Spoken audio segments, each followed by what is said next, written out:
आदरणीय धर्म प्रेमी सज्जनों, सादर नमस्ते। मैं जेठालाल विश्वकर्मा आप सभी का हार्दिक स्वागत करता हूँ।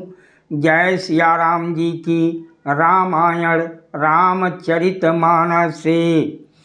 देवी पूज्य पद कमल तुम्हारे, सुर नर मुनि सब हुँ सुखारे। हिमगिर गुहा एक यति पावन, बाह समीप सुरसरी सुहावन। आश्रम परम पुनीत सुहावा, देख देव ऋषि मन यति भावा। हिमालय पर्वत में एक बड़ी पवित्र गुफा थी। उसके समीप ही सुंदर गंगा जी बहती थीं। वो परम पवित्र सुंदर आश्रम देखने पर नारद जी के मन को बहुत ही सुहावना लगा। निरखशयल सरि विपिन विभागा, भयो रमापति पद अनुरागा। सुमिरति हरहि श्राप गति बाधी, सहज विमल मन लागी समाधि। पर्वत नदी और वन के सुंदर विभागों को देखकर नारद जी का लक्ष्मीकांत भगवान के चरणों में प्रेम हो गया। भगवान का स्मरण करते ही उन नारद मुनि के शाप की जो श्राप उन्हें दक्ष प्रजापति ने दिया था और जिसके कारण वह एक स्थान पर नहीं ठहर सकते थे, गति रुक गई और मन के स्वाभाविक ही निर्मल होने से उनकी समाधि लग गई।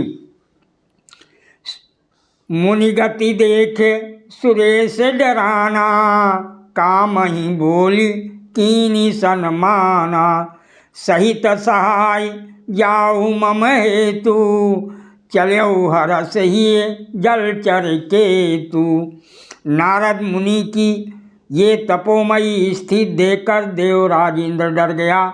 उसने कामदेव को बुलाकर उसका आदर सत्कार किया और कहा कि मेरे हित के लिए तुम अपने सहायकों सहित नारद की समाधि भंग करने को जाओ।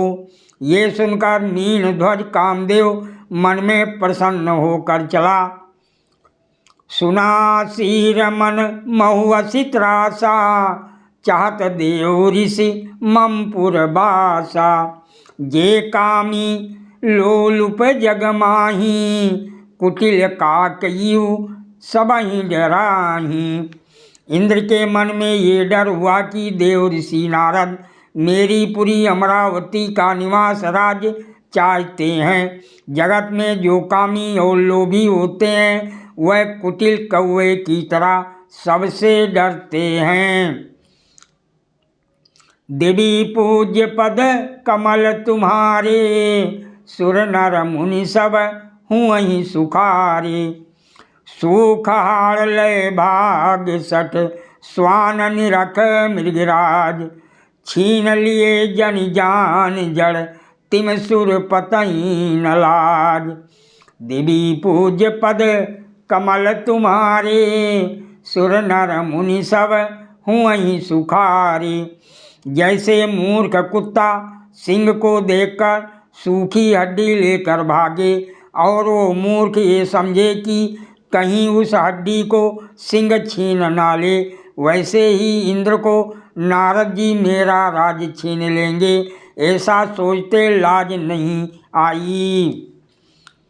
तही आश्रम ही मदन जब गयऊ, निज माया बसंत निर्मयऊ। कुसमित विविध बिटप बहुरंगा, कूजई कोकिल गुंजई भृंगा। जब कामदेव उस आश्रम में गया तब उसने अपनी माया से वहाँ बसंत ऋतु को उत्पन्न किया। तरह तरह के वृक्षों पर रंग बिरंगी फूल खिल गए, उन पर कोयले कूकने लगीं और भंवरे गुंजार करने लगी।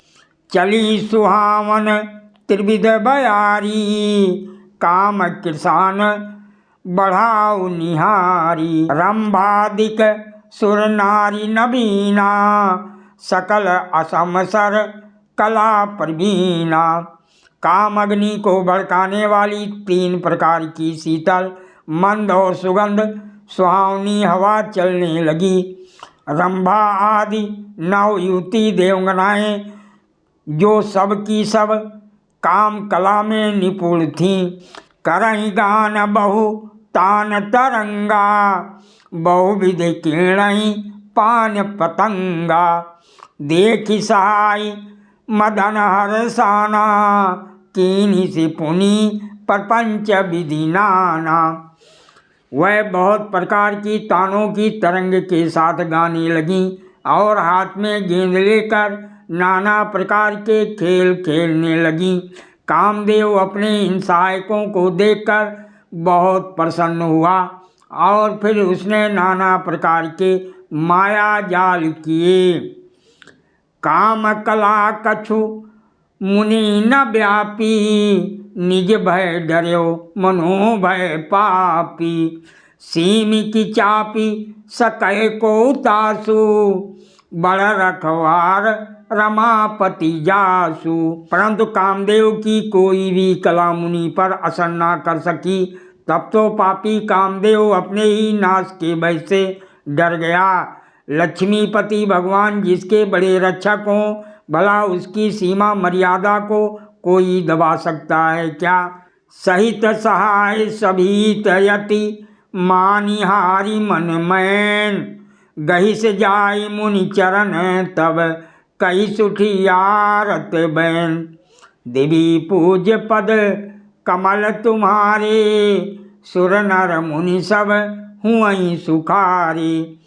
तब अपने सहायकों समेत कामदेव ने बहुत डरकर और अपने मन में हार मानकर बहुत ही आर्तदीन वचन कहते हुए मुनि के चरणों को जा पकड़ा।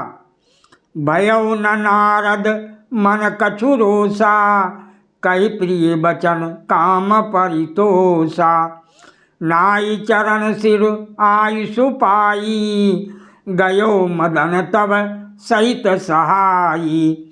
नारद जी के मन में कुछ भी क्रोध न आया। उन्होंने प्रिय वचन कहकर कामदेव का समाधान किया। तब मुनि के चरणों में सिर नवाकर और उनकी आज्ञा पाकर कामदेव अपने सहायकों सहित लौट गया।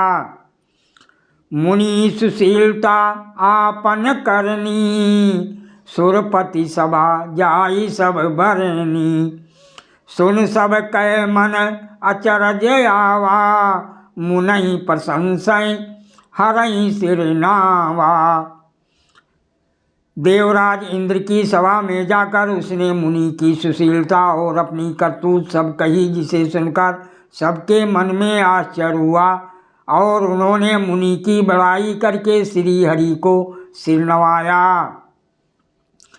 तब नारद गौने शिव पाही, गीता काम अहिमित मन माही, मार चरित शंकर ही सुनाए, अति प्रिय जानी महेश सिखाए। तब नारद जी शिव जी के पास गए। उनके मन में इस बात का अहंकार हो गया कि हमने कामदेव को जीत लिया। उन्होंने कामदेव के चरित्र शिव जी को सुनाए और महादेव जी ने उन नारद जी को अत्यंत प्रिय जानकर इस प्रकार दीक्षा दी। बार बार बिनवऊ मुनि तो ही, गिमी ये कथा सुनायो मोही, तिम जनिक हरई सुनावहूँ कबहूँ, चलो प्रसंग दुरावहूँ तबहूँ। हे मुनि श्रेष्ठ, मैं तुमसे बार बार विनती करता हूँ कि जिस तरह ये कथा तुमने मुझे सुनाई है उस तरह भगवान हरि को कभी मत सुनाना। चर्चा भी चले तब भी इसको छिपा जाना। देवी पूज्य पद कमल तुम्हारे, सुर नर मुनि सब हुआई सुखारे, शंभु दीन उपदेश हित नहीं नारदई सुहान, भारद्वाज कौतुक सुनऊं हरि इच्छा बलवान। यद्यप शिव जी ने ये हित की शिक्षा दी पर नारद जी को अच्छी ना लगी। हे भारद्वाज जी, अब कौतुक तमाशा सुनो, हरि की इच्छा बड़ी बलवान है। सादर प्रणाम। जय सिया राम जी की।